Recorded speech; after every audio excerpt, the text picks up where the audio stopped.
Aujourd'hui, nous avons partagé avec nos confrères du Burkina Faso l'essentiel du contenu et on pense qu'avec le livrable que le consultant va nous donner, ça va nous booster dans la mise en place opérationnelle de notre centre des opérations d'urgence. Donc, il faut qu'on arrive à centraliser les informations, comment ce qu'on est en train de dire, et ça sera plus facile. Ici, quand ils nous donnent l'information, des fois le ministre nous demande si nous sommes prêts à la capitale ici. Dès qu'il pleut, il faut directement vider les bassins d'eau. Donc, ce qui reste à faire, c'est surtout atteindre le dernier kilomètre de la population après avoir élaboré l'information pour satisfaire le défi que nous a lancé le secrétaire général de l'ONU, que les services météo doivent toujours faire passer par tous les moyens pour envoyer les informations au dernier kilomètre, c'est-à-dire dans les précoces pour tous. Et quand on constate qu'il y a un système bien installé et que ce système-là doit déverser des pluies fortes avant 2 heures que le système n'arrive, on signale.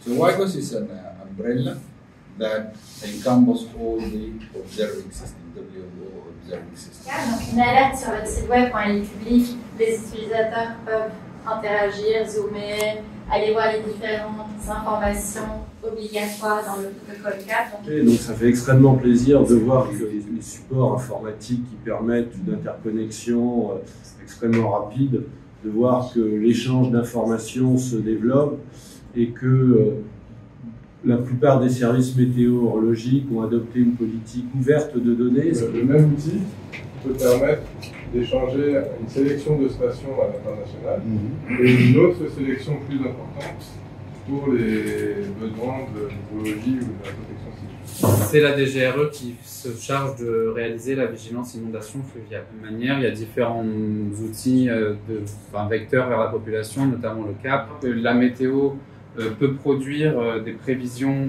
qui mènent à des vigilances. Finalement, c'est pertinent que ces informations elles puissent être diffusées pour que tout le monde puisse s'adapter directement. En revanche, il est important qu'il y ait cette concertation avec vous et qu'après la protection civile qui est en charge de l'alerte soit le seul à transmettre en fait ces alertes. Il faut dire que ces procédures opérationnelles standards là qui permettent vraiment, même avant la survenue, de mieux nous préparer. Aujourd'hui, nous faisons l'alerte, mais avec les SOP, nous savons que la chaîne d'alerte serait bien structurée et les informations seront données à temps. Et ça va nous permettre de réduire les délais d'intervention. L'année passée, dans le cadre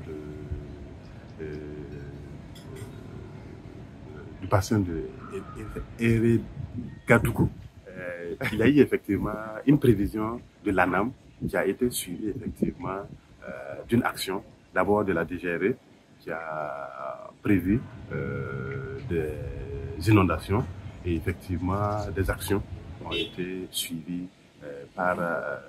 principalement par la DGTC. Et ces procédures, nous allons les finaliser, mais malheureusement au regard de la clôture du projet, il nous paraît nécessaire que nous puissions avoir